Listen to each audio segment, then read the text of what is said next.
You are now listening to the Grio's Black Podcast Network, Black Culture Amplified. Hello, and welcome back to the Grio Daily, the only podcast that knows the Black equivalent of Once Upon a Time is, aight, so boom. And I'm Michael Harriot. I'll be here every day for about 10, 15 minutes to let you know what's going on in your village. Think of me as your personal Grio. And speaking of Grio, aight, so boom, today that's what we're going to be talking about. The Grio. No, not this platform, not the one owned by billionaire Byron Allen. I mean, that's my boss. Y'all really think I'm crazy enough to just do a whole podcast talking about my boss? Now I might say something wrong, and I need this job. No, we're going to be talking about the African oral tradition. I'm Michael Harriot, world famous white peopleologist, and this is the Grio Daily. You know how, some people say they come from kings and queens?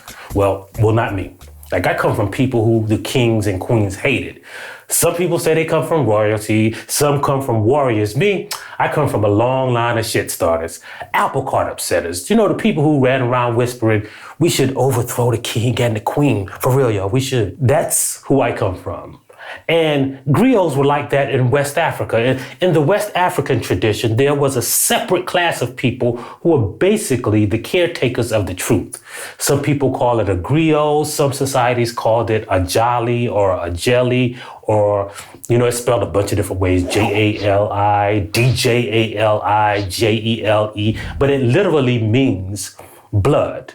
And some people call it the griot. It's kind of like how this platform spells its name, but with a T, right? And it's not a griot, it's not a G-riot, right? I think that's what happened in the Carter homes when, G-Money and New Jack City took over, right? Griot means different things in different communities or different societies in West Africa, right? Sometimes some people describe a griot as a storyteller, some just a songwriter or a troubadour. Some people say that they are poets. Some say that they are historians or the keeper of the oral tradition. Some people say they're praise worshipers.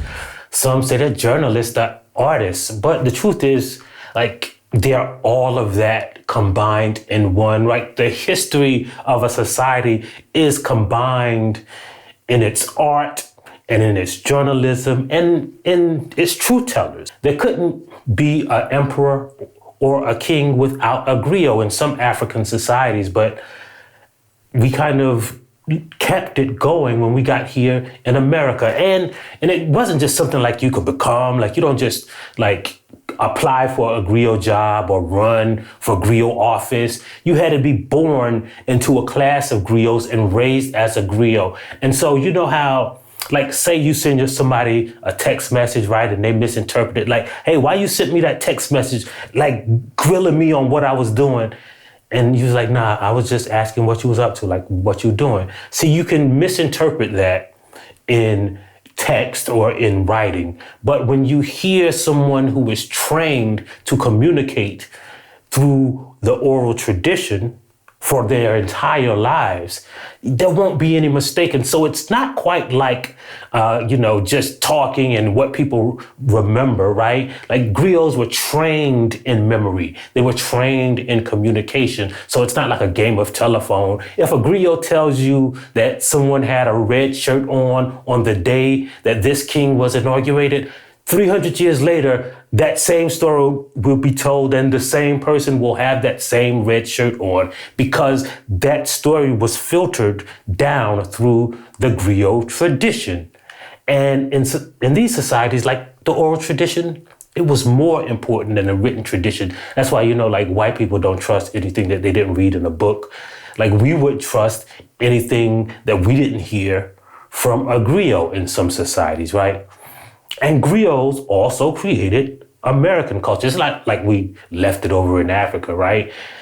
A few days ago, right, there was this white dude, and he was complaining about all of the black people who were at the Country Music Awards because he didn't know that country music was created by griots, by the African tradition, right? The first instrument of country music was the banjo, which is an African instrument that was used by griots. right? And so the Grio not just created African music, they didn't just create country western music, they created all of American music, right? Because, country western music and the blues created rock and roll, and then that's what created hip hop and jazz. So look, all of that came from the Grio. One of the greatest griots was Sister Rosetta Tharpe, who invented rock and roll. And I only say that because I'm going by the definition of invented, which means like the first person to do a certain thing.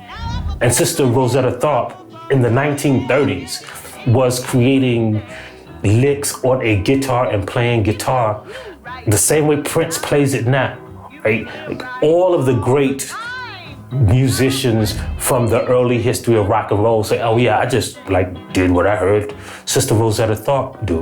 On taking a trip to the sky, and that will be the last move for me. And Sister Rosetta Tharpe was raised as a griot. She was raised in the Church of God in Christ, right? And she would travel with her family, who were singers, who were musicians, to tell people about the good news, right? Like we call it the gospel, but it's really the West. First of all, gospel music is created from the West African praise tradition, right?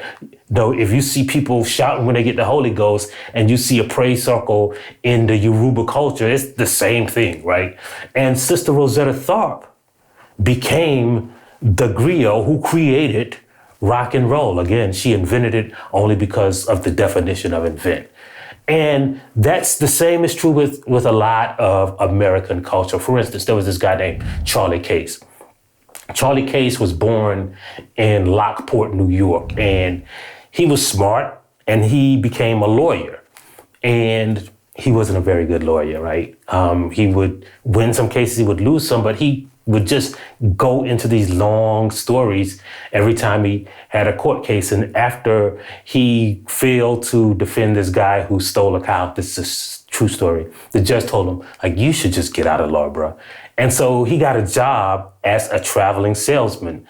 But he was a terrible traveling salesman also, because people loved to see him coming and they would gather around him and listen to him tell stories all day, but they wouldn't buy anything.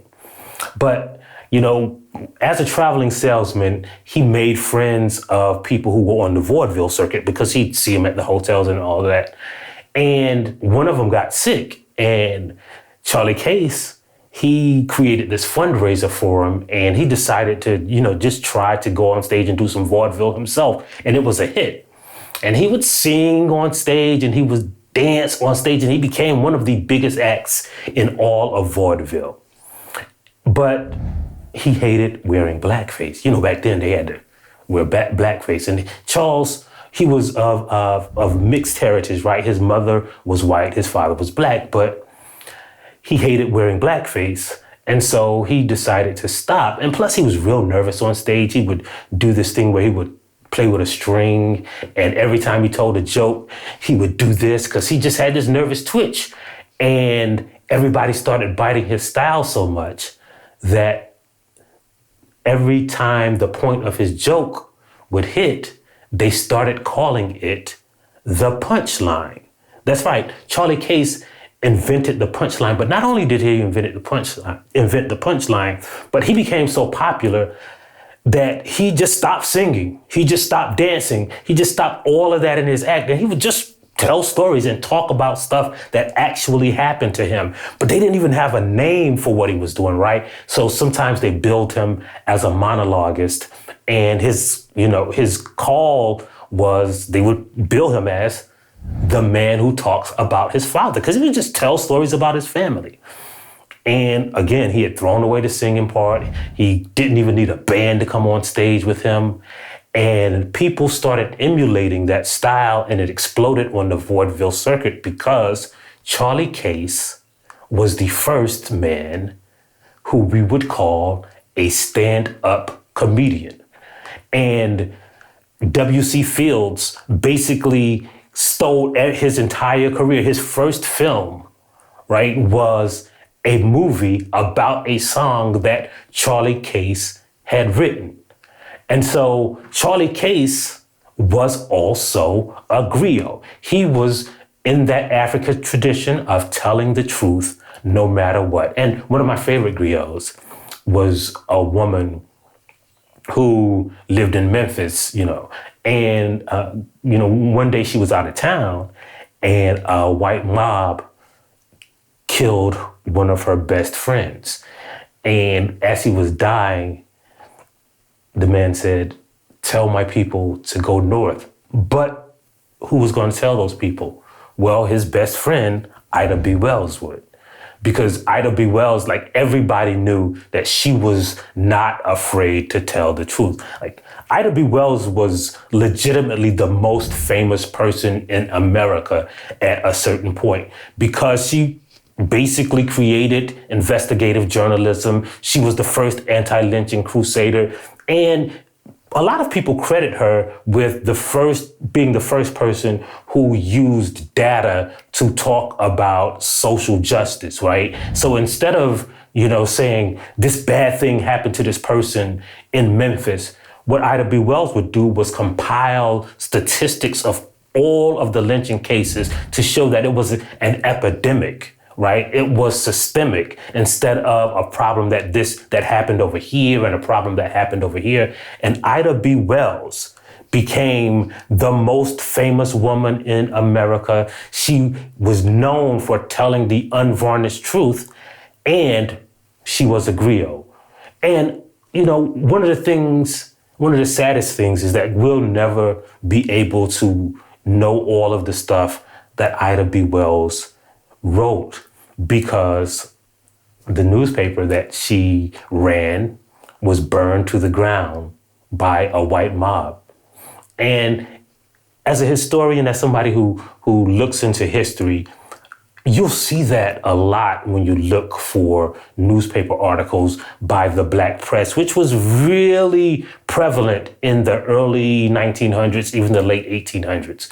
But oftentimes you'll find that an article that people reference has disappeared because the whole newspaper's archive, especially Black newspapers, were always burned by a white mob. Because you can destroy the written history of the abuses that Black people suffered, right? But you can't destroy the movement and the memory that we have preserved through the oral tradition. And that's why the griot is important because, as we can see with what's going on in the world, like, white people ain't that crazy about history, about passing along the truth. People in power aren't very fond of the truth. And that's why the griot exists, because who's going to tell your story? Who's going to whisper to you all, we should dethrone the king? Who is going to watch the throne? Well, we will, because we're the griot. That's why we're here. And that's why griots are important. I want to thank you for listening. I want to let you know that we'll be here every day for you to get your fix of what's going on in the village. Don't forget to subscribe. Don't forget to download the Griot's Black Podcast Network app. Really, for real. Like, even if you're going to listen to it on another platform, download the app, for real. Like, it helps us out. And remember that someone has to tell your stories. And I'll leave you, as I leave you every day, with another Black saying. And today, the only appropriate thing to leave you with is this. What had happened was, if you liked what you heard, please give us a 5-star review, download the Grio app, subscribe to the show, and share it with everyone you know. Please email all questions, suggestions, and compliments to podcasts@thegrio.com. You are now listening to the Grio's Black Podcast Network, Black Culture Amplified. What's going on, everybody? Panama Jackson here, and I'm the host of the Dear Culture podcast on the Grio Black Podcast Network. And I'm telling you to check us out every Thursday on the Grio's app to make sure you get that new, amazing, original Black content, that awesome creativity. Check us out. Dear Culture, Panama Jackson,